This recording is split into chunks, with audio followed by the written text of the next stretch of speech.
मित्रों, राम राम, जय हिंद, वंदे मातरम। मैं राजन पांडे आप सभी का बहुत स्वागत करता हूं आपके अपने यूट्यूब चैनल दी राजन पांडे शो में।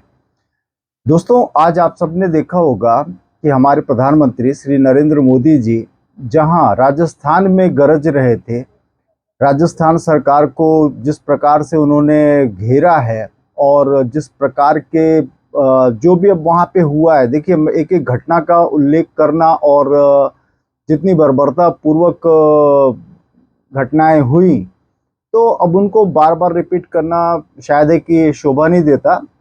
परंतु हाँ, यह अवश्य है कि उन्होंने आज गहलोत साहब के प्रदेश में ही जाकर जिस प्रकार का चैलेंज दिया, वह अवश्य गहलोत सरकार और कांग्रेस के लिए एक बहुत बड़ा एक चिंता का विषय रहेगा।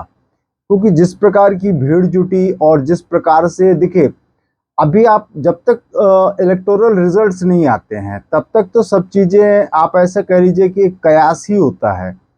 परंतु कुछ ना कुछ आपको उस भीड़ से, उस श्रोतागण से आपको कुछ ना कुछ मैसेज अवश्य मिल जाता है।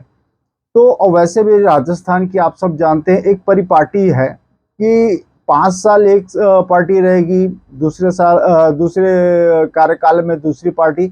और अमूमन ये कांग्रेस बीजेपी लाइकवाइज, मतलब आप ऐसा कह लीजिए कि राजस्थान की जनता ने जैसे तय कर रखा हो कि 5 साल आप रूल करोगे तो अगले 5 साल वो रूल करेगा, फिर उसके बाद द थिंग्स गोस ऑन।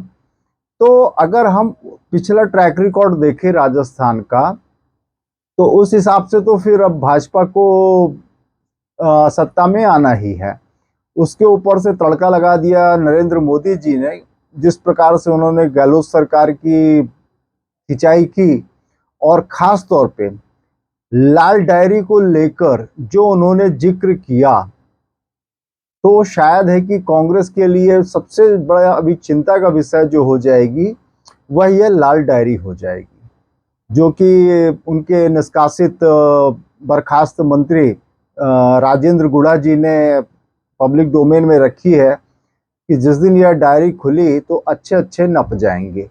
अब देखिए साहब, जब ये डायरी खुलेगी और उसका फिर जो मजमून है वो सामने आएगा, तब तक तो फिर ऐसा है कि आई डोंट नो, जिससे बोलते हैं ना कि गंगा जी में कितना पानी निकल जाएगा, बह जाएगा, हु नोस। बट अभी फिलहाल एक यह अच्छे संकेत तो नहीं दे रहे हैं कांग्रेस के लिए, चाहे वह राजस्थान प्रदेश की बात हो या तो फिर केंद्र में सरकार बनाने की बात हो। इस आप ऐसा कह लीजिए कि जब मोदी जी लाल डायरी को लेकर हमलावर थे कांग्रेस पर राजस्थान में, उस समय पर विपक्ष ने काले कपड़े पहनकर अपना विरोध जताने का निर्णय लिया था। और आज यह जो नवगठित गठबंधन है INDIA, जिसको कि विपक्ष पूरी तरह से किसी भी तरीके से बाय हुक और बाय क्रूक चाहता है कि एज इंडिया इसको संबोधित किया जाए, जो कि जनमानस इसको एक्सेप्ट करने के लिए तैयार नहीं है। और ना ही उनको कोई वैसा सपोर्ट मिल रहा है कि यह लड़ाई, यह जो उन्होंने नया गठबंधन बनाया है और उसका नाम INDIA दे दिया है, अगर हम वैसे पढ़ें तो इंडिया हो जाता है। परंतु देखिए साहब, मैं एक बार बार बार बोलता हूं कि मैं बहुत ही आम आदमी के बीच की बात करने वाला और आम आदमी की ही बात मैं इस प्लेटफॉर्म पर रखता हूं। तो इसको बतौर इंडिया आम जनमानस तो एक्सेप्ट करने को तैयार ही नहीं है। जैसे मैंने अपने प्रीवियस वीडियो में कहा था कि 26 दल मिलाकर इंडिया नहीं बना सकते। 140 करोड़ जनता मिलकर भारत का निर्माण करती है, इंडिया बनाती है। जैसा कि कॉन्स्टिट्यूशन में भी उद्घृत है कि इंडिया दैट इज भारत। तो अब ठीक है साहब, अब इनका प्रयास देखिए, राजनीतिक पार्टियां हैं, वे अपने कैसे वो सत्ता तक पहुंचे, तो उसके लिए वे फिर जो भी उनकी सूझबूझ कहती है, उनको जैसा सही उचित प्रतीत होता है वे वह कदम उठाती हैं और उसके लिए वे स्वतंत्र हैं। और परंतु अब बात आ जाती है वापस से कांग्रेस के राजकुमार आदरणीय राहुल गांधी जी। तो उन्होंने आज पुनः, अब वे चूंकि संसद जा नहीं सकते, संसद में अभी उनके संसद बहाली पर प्रश्न चिन्ह है। शायद है कि 4 अगस्त की डेट है जब सुप्रीम कोर्ट उस पर कोई निर्णय सुनाएगा, तब तक तो फिलहाल उनको भी बाहर रहना होगा। उन्होंने ट्विटर के माध्यम से एक ट्वीट किया जिसका कुछ आशय ऐसा था कि बीजेपी एंड आरएसएस इनको सिर्फ सत्ता चाहिए और इसके लिए वे देश को जला भी सकते हैं। तो देखिए, अगर बात इतनी बस की जाती कि शायद है कि बीजेपी आरएसएस को सिर्फ सत्ता चाहिए तो वहां तक चलो एक्सेप्टेड है, बट देश जलाने की बात करना ये थोड़ा सा राहुल गांधी जी की राजनीतिक सूझबूझ पर प्रश्न चिन्ह लगाता है। क्योंकि आज की डेट में अगर आप यह कहें कि आम जनमानस या आम जनता अब अपने उस प्रकार से वोट तो मैं करते बिल्कुल नहीं देखता कि जैसे आज से 15 साल पहले 20 साल पहले होता था। आज पैटर्न बिल्कुल बदल चुका है। आज जनता मुद्दों पर वोट देती है और मुद्दों के साथ सामने वाले की शख्सियत, who is going to be the PM, वह उनके लिए बहुत मैटर करता है। आज मैं अभी जब मैं थोड़ा मार्केट में था उस समय से चर्चा शुरू हुई। हाँ, तो एक सर्वे की भी बात की किसी साहब ने कि एक सर्वे आया है कि वो आप किसको, मतलब देश की जनता से पूछा गया था कि आप बतौर पीएम किसको देखना चाहते हैं सॉरी, राहुल गांधी जी या नरेंद्र मोदी जी। तो शायद है कि राहुल गांधी जी को इससे मैसेज मिल जाए कि 70% ऑफ देम ने नरेंद्र मोदी जी को पसंद किया एज प्राइम मिनिस्टर, और जो बाकी के 25% ने राहुल गांधी जी को माना, और 3% कुछ थे कि जो दोनों में से किसी को भी नहीं चाहते, और 2% ऐसे थे कि हमें पता नहीं। चलिए ठीक है। अच्छा, एक चीज और भी आपने नोटिस की होगी कि आम आदमी पार्टी के, आपने अगर वो कॉन्फ्रेंस देखी होगी जहां अरविंद केजरीवाल जी थे, और उनसे जो इन्होंने अभी हाथ मिलाया है, खासतौर पे कांग्रेस, लालू जी, और वैसे तो आप देखेंगे तो 26 दलों का गठबंधन है, परंतु जो मेजर दल हैं इसमें तो कांग्रेस, फिर राष्ट्रीय जनता दल यूनाइटेड, समाजवादी पार्टी, इनके साथ उन्होंने हाथ मिलाया है। तो उसको लेकर जनता ने प्रश्न कर रही थी। अब साहब अरविंद केजरीवाल ठहरे अरविंद केजरीवाल जी, तो अब देखिए कुछ उनका पुरानी बातें हैं जिसको लेकर अभी भी लोगों की वो कॉन्शियस में बसी हुई हैं, जिसमें कि खास तौर पर उन्होंने जो कसम खाई थी अपने बच्चों के सर पर हाथ रखकर कि वे किसी भी सूरत में कभी कांग्रेस के साथ नहीं जाएंगे, कांग्रेस के साथ किसी भी प्रकार का गठबंधन नहीं करेंगे। तो शायद है कि जनता आज उनको अब उन्हीं सब कसमों की, वादों की याद दिला रही थी। तो केजरीवाल साहब ने वहां से तशरीफ ले जाना उचित समझा, तो एक तरह से उन्होंने वह डिच कर दिया। क्रिकेट की लैंग्वेज में बात करें हम तो उस बाउंसर को उन्होंने डिच कर दिया और रिटायर्ड हर्ट होकर पवेलियन की ओर निकल गए। देखिए, आप कॉन्फ्रेंसेस से भाग सकते हैं, बट जो जनता के सवाल हैं वे आपका पीछा वोटिंग तक, जिस समय वोट पड़ रहे होंगे तब तक आपका पीछा करेंगे, और उसी का ही नतीजा आपको इलेक्टोरल रिजल्ट्स के रूप में सामने आएगा। आज मोदी जी ने अकेले, मैं तो ऐसा कहूंगा कि नरेंद्र मोदी जी ने सब ये जो INDIA का गठबंधन है इसको बैकफुट पे पटक दिया है कि आपको इस हद तक फ्रस्ट्रेशन के मूड में ला दिया है। The alliance is so frustrated that आज उन्होंने जो भी, ठीक है, वो एक डेमोक्रेटिक वे है, बहुत अच्छा वे है, मैं तो उसके लिए साधुवाद देता हूँ INDIA के सभी घटक दलों को कि जो उन्होंने प्रजातांत्रिक तरीके से इसका विरोध किया, काले ड्रेस पहनकर आए। और ये कोई पहली बार नहीं था, इसके पहले भी एक बार इस प्रकार का प्रदर्शन विपक्ष कर चुका है। तो जो चीजें प्रजातांत्रिक तरीके से हो तो सच में दिल को छू जाती हैं। अब इसके बाद अभी भी वे अड़े हुए हैं कि मोदी जी मणिपुर पर बोलेंगे। अब आप तो अविश्वास प्रस्ताव ला रहे हैं तो लास्ट में संबोधन उन्हीं का होना है, मोदी जी का ही होना है, और वो बोलेंगे भी और जमकर बोलेंगे। मैं तो अभी भी बोलता हूं कि अगर किसी भी प्रकार से अगर आप यह अविश्वास प्रस्ताव वापस ले ले तो ज्यादा बेहतर है।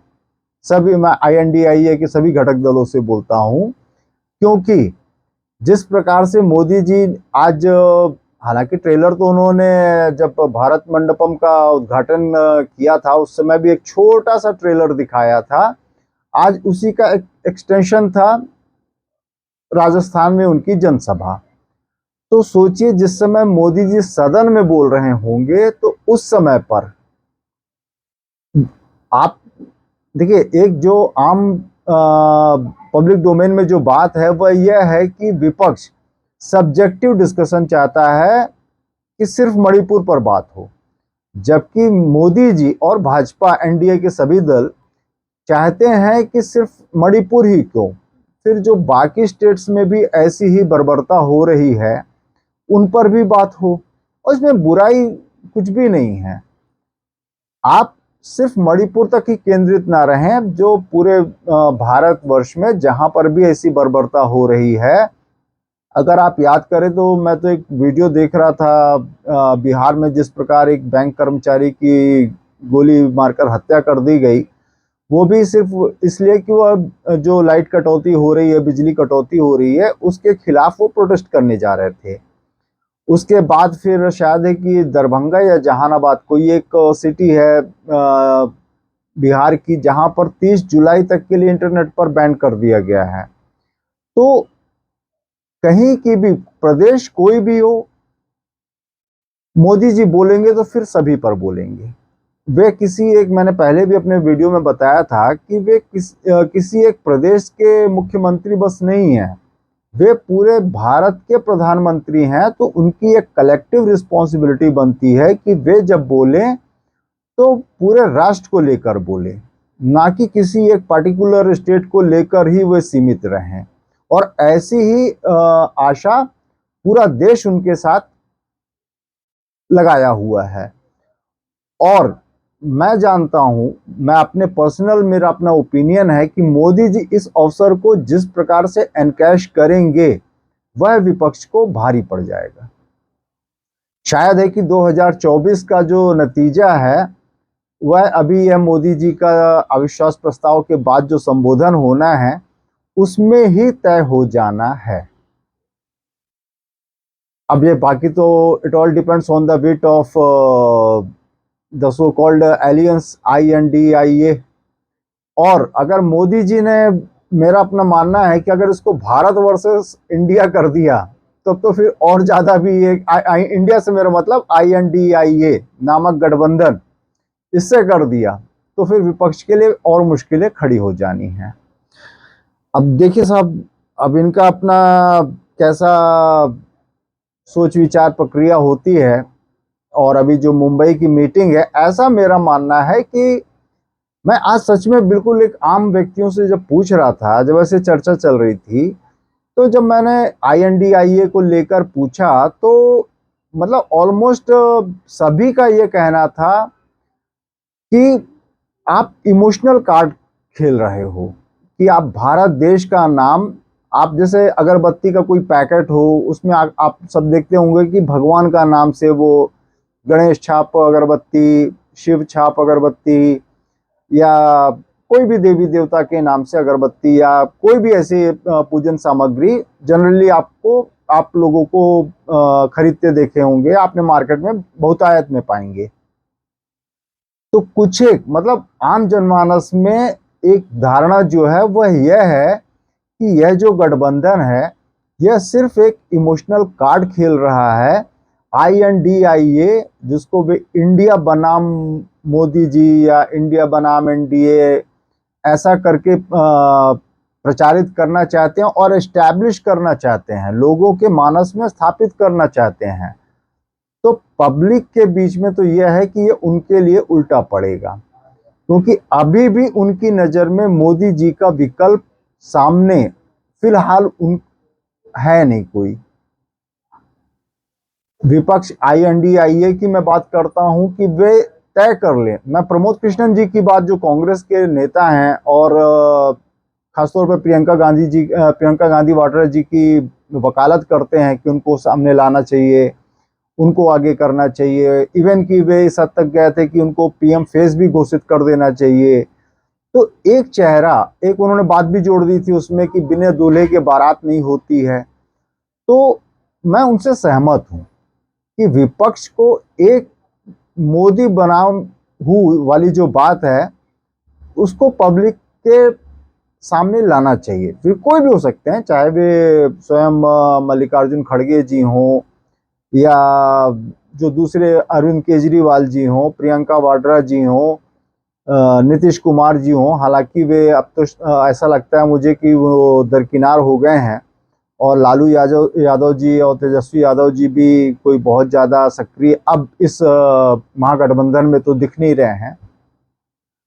हाँ, ममता बनर्जी जी हैं, उनको भी एज ए PM प्रोजेक्ट करें, किसी को भी, जो भी उनको लगता है कि ही और she is the deserving one, तो इस बारात को एक दूल्हा दें।